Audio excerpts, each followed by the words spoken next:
expected points, clean sheet odds, and captaincy. This video has got all of the information you need to know ahead of game week 6.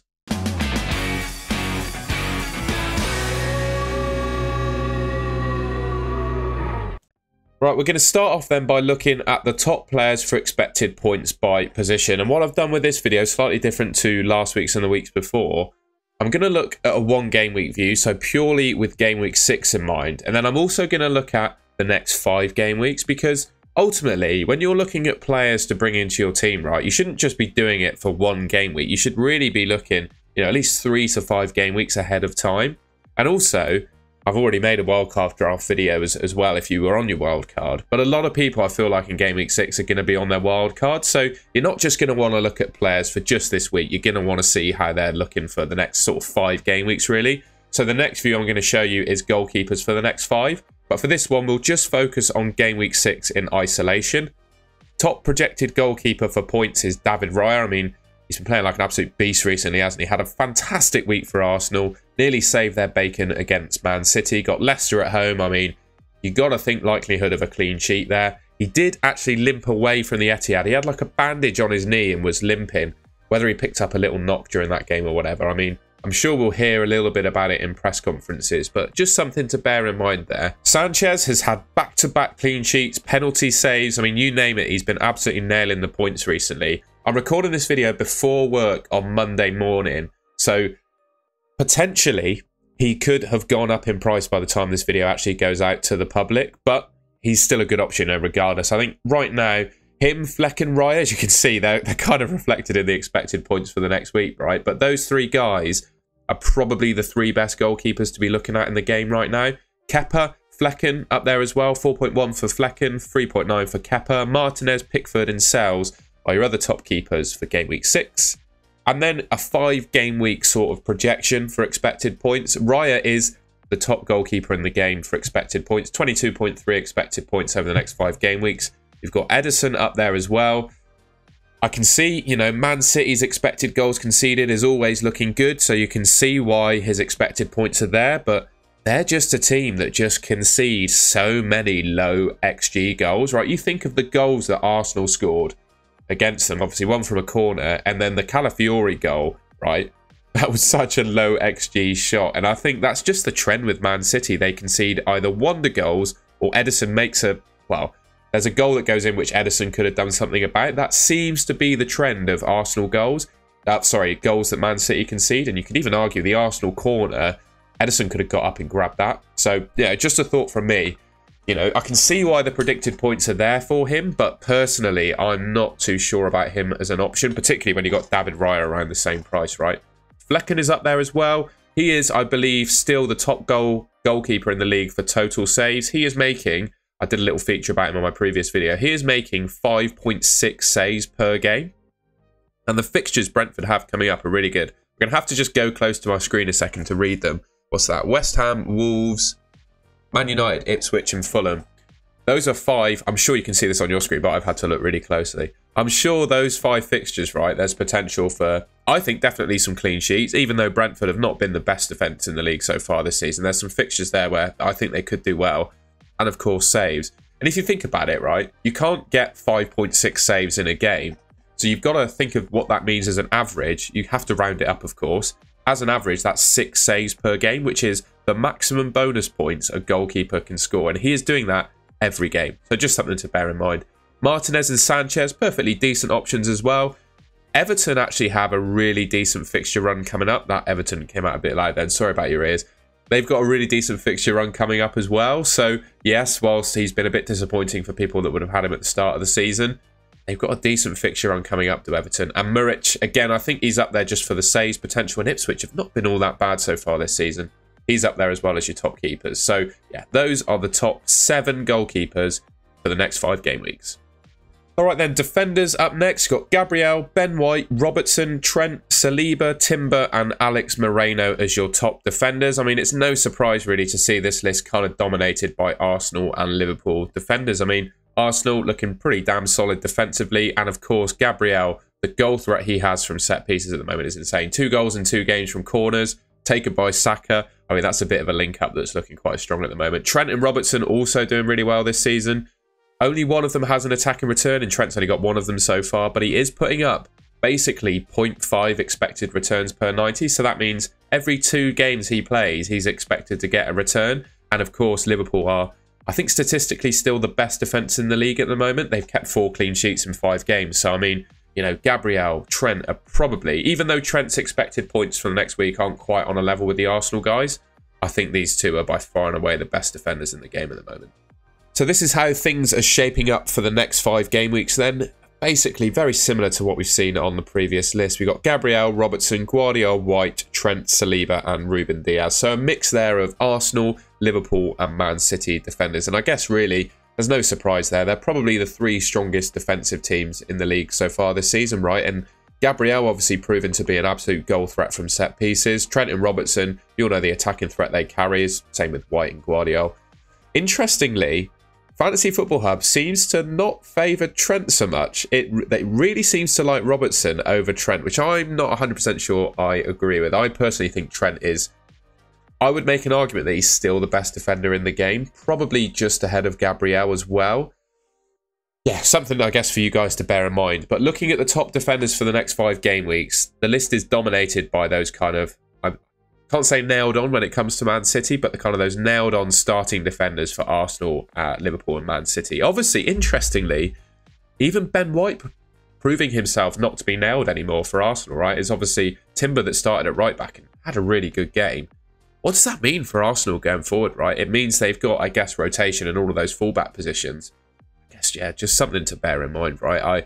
I would probably say, if you go in Arsenal, it's Gabriel or Saliba. And the two of them also have their strengths and weaknesses, right? Obviously, Gabriel carries so much threat from set pieces.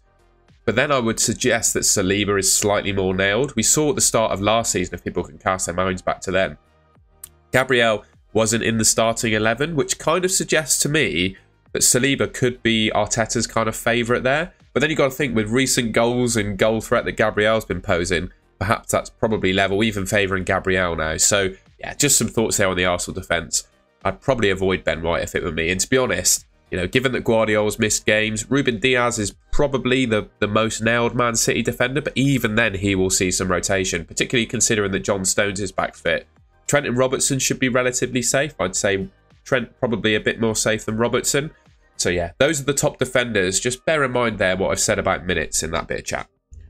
On to the midfielders then, and I guess it's no real surprise to see the sort of top 3 and 4 shaping up as they are really. Salah top, 7.8 expected points, West Ham away being his fixture. Saka got Leicester at home, so we're looking here at the Fantasy Football Hub expected points, right? But I looked at FPL Review this weekend, which is another source of expected points that people like to rely on as well. And interestingly, it has Saka as the #1 player in the entire game for expected points. Just something to bear in mind. He's second for midfielders, though, according to Fantasy Football Hub. Cole Palmer in third. But by the way, before I go on to Cole Palmer, about Saka, he got subbed at half-time against Man City, which naturally might put off some managers going for him. But for me, I think that change was purely tactical than anything else.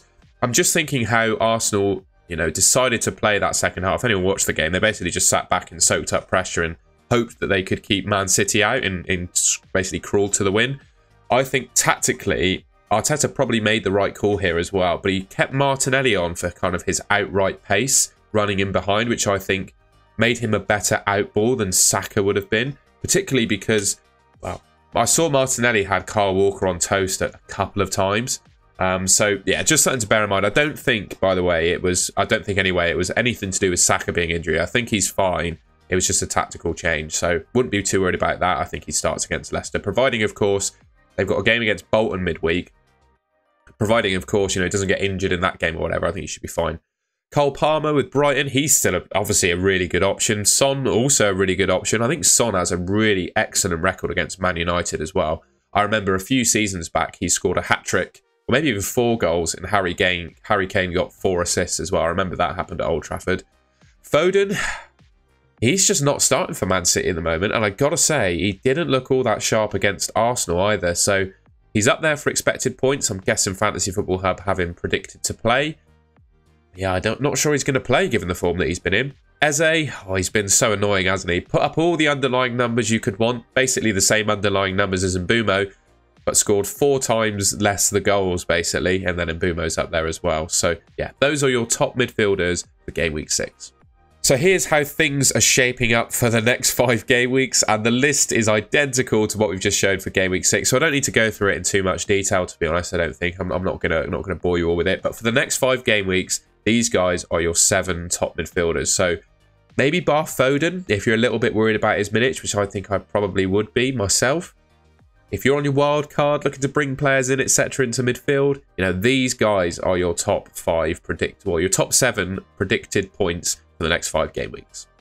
All right, then, forwards. So the top 7, Haaland, Havertz, interestingly, Chris Wood, Watkins, Isak, Jackson, and Solanke. I mean, I don't really need to talk all that much about Haaland, I don't think. The guy's been an absolute robot so far this season. Kai Havertz, he obviously played as the number 9, well, initially against Man City, but I don't know. I just don't know about him. With that Odegaard injury, I just think there's so much uncertainty about where he could line up in that starting 11. You know, he can play in midfield as well, which he did do, I believe, in the Champions League against Atalanta. So I just wouldn't fully trust in him. I think if I had him, I wouldn't sell him, but I don't think I'd be rushing to buy him just because, you know, you're going to be spending 8.1 million on a forward that could end up playing in midfield. And when you've got someone like Chris Wood, who he's in really good form for Nottingham Forest, into last season and this season as well. Took the penalty, obviously, in Game Week 5. 6.1 million nailed on. I would prefer Chris Wood to Havertz, to be honest. In fact, I think I would prefer Chris Wood to Isak. Maybe not Solanke, but yeah, I think Chris Wood is looking like a really good option. Watkins, Isak, a little bit doubt around Isak. Nicholas Jackson, who of course is doing really well at the moment, gone up again to 7.3 million. And then Solanke, who I believe has just risen back to 7.5 million. I think a lot of these players' prices are going to fluctuate throughout the week, to be honest. Some are going to go up, some will go down. But yeah, these are your top 7 forwards for Game Week 6. Interestingly, the list for the next 5 game weeks is, again, identical. There's a slightly different order to things, but I don't think it's too outrageous to suggest that the top 7 forwards we just looked at for the next game week are probably the best in the game as well. So yeah, looking at the next 5 game weeks, we've got Haaland.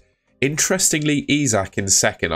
I just think the data that he put up last season can't be ignored. Even though Newcastle have not gotten off to a very bright start this season, I mean, I'd almost consider him a sell, but you can see why the algorithms are favouring him because of just how well he played last season. And he's still the same player, right? And Newcastle are largely the same team. Watkins, Wood, Havertz, Solanke and Jackson, the same you just saw, are of course your other top forwards for the next 5 game weeks.